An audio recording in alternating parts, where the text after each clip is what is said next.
Lionel মেসির জন্মদিনের match, গোল নেই, অ্যাসিস্ট নেই, শুধু লিড ছিল সেটাও বিলিয়ে দিলেন।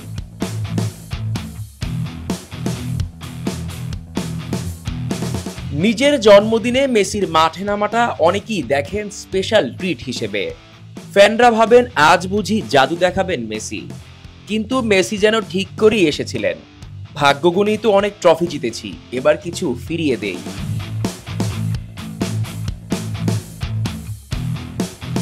ক্লাব বিশ্বকাপে এদিন প্রথমার্ধে সুয়ারেজ আর আলেন্দের গোলে মায়ামি এগিয়ে গেল 2-0 ব্যবধানে।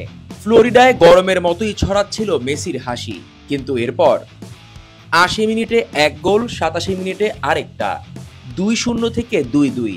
জন্মদিনটা যেন রূপ নিল গোল রিটার্ন পলিসিতে।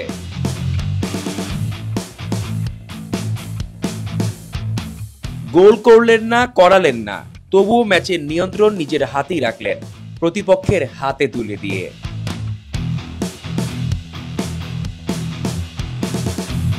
গ্রুপের শীর্ষস্থানও হারালো ইন্টার মায়ামি, মানে স্ক্রিনে ফুটে উঠল এক লাইনই সারাংশ: Messi turned 38, Miami turned ordinary.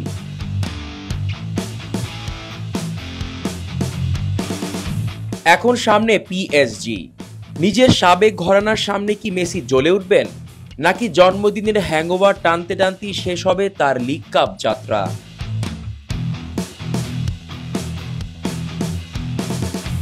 যাই হোক, আজকের ম্যাচটা প্রমাণ করে দিল জন্মদিনে কেক না, মেসির আসল পছন্দ হার কিংবা ড্র উপহার। জিসান আহমেদ, কালের কণ্ঠ।